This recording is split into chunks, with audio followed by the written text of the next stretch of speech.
நேயர்கள் அனைவருக்கும் வணக்கம். இன்னைக்கு நம்ம யாரை சந்திக்க வந்திருக்கோம் அப்படின்னு பார்த்தீங்கன்னா, திருவேற்காட்டில் பசு மடம் அமைத்து நாட்டு மாட்டு பசுக்களை குழந்தைகள் போல் பராமரிக்கும் ஃபேஸ் ரீடர் முகச்சித்தர் டாக்டர் கவி முரளிகிருஷ்ணன் சுவாமிகள். வணக்கம் சாமி. வணக்கங்கள், வாழ்த்துக்கள்மா. சாமி, இன்றைய கேள்வி, வசீகர தன்மை கொண்ட ஜவ்வாது இருக்கு இல்லையா, ஜவ்வாதோட மகிமை என்ன, எதற்காக அதை பயன்படுத்தலாம்? குரு வாழ்க, குவலயம் வாழ்க, பயிர் வாழ்க, பல்லுயிர் வாழ்க வாழ்க. ஓம் காளி ஜெயகாளி ஜெய ஜெயகாளி, ஓம் காளி ஜெயகாளி ஸ்ரீ தட்சிணகாளி. எல்லாம் வல்ல என் தாய் ஸ்ரீ தட்சிணகாளி எல்லாருக்கும் எல்லா நலங்களையும் வழங்க பிரார்த்திக்கின்றோம். ஆசீர்வாதம். ஜவ்வாது ஜவ்வாதுன்றது நம்முடைய பாரம்பரியமாக பூஜைக்கு ரொம்ப உகந்தது, ரொம்ப உயர்வானது, அதே போல் மருத்துவத்துக்கும் உகந்தது. ஆனால் அதை பயன்படுத்தணும் நல்லது நம்ம சொல்கிறோமே தவிர அது எங்கே கிடைக்குதுன்றது நிச்சயமாக யாராலையும் சொல்ல முடியாது. சொன்னாலும் அது விலை கொடுத்து வாங்க முடியாது. அதுதான் ஜவ்வாது. நாம் பார்க்குற ஜவ்வாதுன்ற பொருள் இப்போ லெமன் ஃப்ளேவர் அந்த மாதிரி ஃப்ளேவர் தான் நம்ம பார்த்துருக்கோம். ஏன்னா அது விளையிறதே ஒரு அற்புதமான ஒரு பூனையிலிருந்து வரக்கூடிய விஷயம். அது அந்த பூனைகள் இந்தியாவில் இருக்கான்னா ரொம்ப கம்மி, இல்லைன்னு கூட சொல்லலாம். ஆனால் இருக்குது. எங்கன்னா கேரளா அந்த மாதிரி அடர்ந்த காடுகள், இப்போ அடர்ந்த காடுலாம் அழிச்சிட்டு வரோம். அதனால் ஏதோ ஒரு இடத்துல இருக்குது. ஆப்பிரிக்கா போன்ற இடத்துல அது இயற்கையாக நிறைய இருக்குது. நல்லது. இந்த பூனையில் வரக்கூடிய கழிவுன்னு சொல்லலாம், விந்துன்னு சொல்லலாம், அல்ல மலவாயின்னு சொல்லலாம். அதில் வர ஒரு திரவியம்தான் இந்த புணுகு. புணுகால் வரக்கூடிய அந்த ஜவ்வாது. இந்த ரெண்டும் புணுகு ஜவ்வாதுன்னு சொல்லுவாங்க.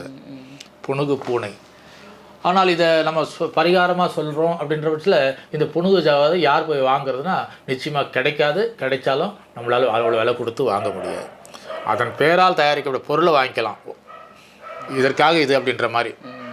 மஞ்சள் என்றது மஞ்சள் தானே, அதுக்கு ஒரு டூப்ளிகேட் பண்ணால் அது மஞ்சள் ஆகாது.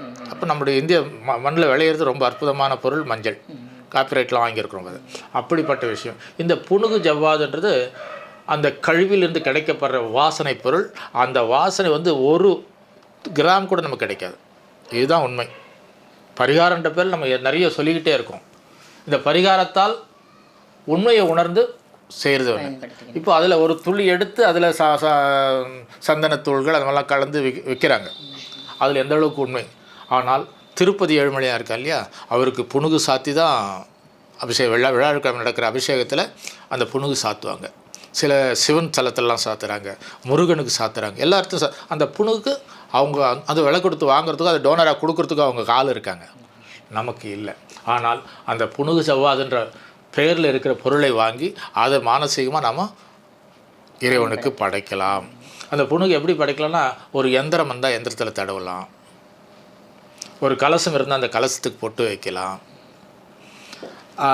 முக்கியமாக லக்ஷ்மி, சிவன் அந்த மாதிரிலாம் நெத்தி பொட்டு வைப்பேன் இல்லையா, அந்த நெத்தி பொட்டு வைக்கிறதுக்குள்ள சில இப்போல்லாம் அந்த குங்குமம் ஒட்டல்னு சொல்லிட்டு ஒரு இது வைப்பாங்க,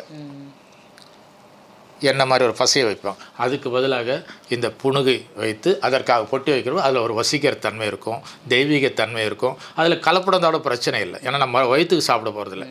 இருந்தாலும் உண்மையான ஜவ்வாது நமக்கு கிடைக்கலன்றது வருத்தத்துக்குரியது. அப்படி கிடைத்தால் விலை கொடுத்து வாங்கிறதுக்கு அந்த ரொம்ப காஸ்ட்லி. அது வெளிநாட்டிலேருந்து வரணும். இங்கே கிடைச்சாலும் அது ஏதோ மலம் போகிற மாதிரி அப்படி போட்டு போகிற மாதிரி இல்லை. அது ஒரு சின்ன பிசுந்து தான்.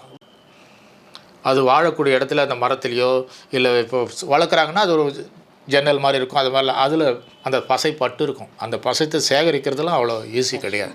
நம்ம ஏதோ பரிகாரம் சொல்லணும்னா திருப்பி அதை தேடி வாங்குறதுலாம் தேவையில்லாத விஷயங்கள். இருந்தாலும் புணுகு அப்படின்றது உண்மையிலேயே மிகப்பெரிய புராதனமான நம்முடைய சனாதன தர்மத்தில் முக்கியமான ஆன்மீக பொருள். அதை விட மருத்துவ பொருள். அது யாராலையும் மறுக்க முடியாது. அது எல்லாருக்கும் கிடைக்கணும் நானும் பிரார்த்தனை பண்ணுறேன். அப்படி கிடைத்தால் நான் சொன்ன மாதிரி கலசங்கள் ஆகட்டும், படங்கள் ஆகட்டும், எந்திரங்கள் ஆகட்டும், எதுவாக இருந்தாலும் அதை ஃபுல்லாக நம்ம பயன்படுத்த முடியாது. அதுக்கு அந்த நெத்தி போட்டு வைக்கிற இடத்துல மட்டும் அந்த முக்கியமான பொட்டுக்கு அந்த சாந்தை தடவி அதுக்கப்புறம் அது மேலே குங்குமம் வைக்கிறப்போ ஒரு தெய்வீக சக்தி கிடைக்கும், ஆக்கர்ஷணம் கிடைக்கும். தெய்வீக சக்திகள் மட்டும் இல்லை, லட்சுமி வரம் கிடைக்கும், நல்ல தொழில் முன்னேற்றம் வரும், நல்ல குடும்பத்தில் ஒற்றுமைகள் பெருகும், வம்ச விருத்திகள் வரும். இப்படி சொல்லிக்கிட்டே இருக்கலாம். ஆனால் அது கிடைத்தால் வாங்கி இப்படி பயன்படுத்துங்க. ஒரு துளின்றது கிராம் கூட சொல்ல முடியாது, ஒரு துளி அந்த சென்ட் அப்படி பூசிக்கோங்களே வரல, அது போல் பட்டுட்டுனா அது அன்றைக்கெல்லாம் வாசனையாக இருக்கும். அவ்வளோ வாசனை ரொம்ப ரேராக கிடைக்கும். அப்படி கிடைக்கணும். கிடைத்தால் கலசங்களுக்கோ எந்திரங்களுக்கோ தெய்வீக முகத்துக்கோ முக்கிய அந்த எல்லா இடத்துலையும் வச்சுன்னா அது அவ்வளோ கிடைக்காது. நம்ம எல்லாத்துலையும் தடவும் முடியாது. இதுதான் விஷயங்கள். அதனால் புரிந்து பரிகாரங்களை செய்யுங்க. இல்லையேன்னு வருத்தப்படாதுங்க. கிடைச்சவங்க சந்தோஷமாக செய்யுங்க. எல்லா வளங்களும் பிறகு என்னுடைய தட்சிணகாளியை பிரார்த்தனை பண்ணுற ஆசீர்வாதம்.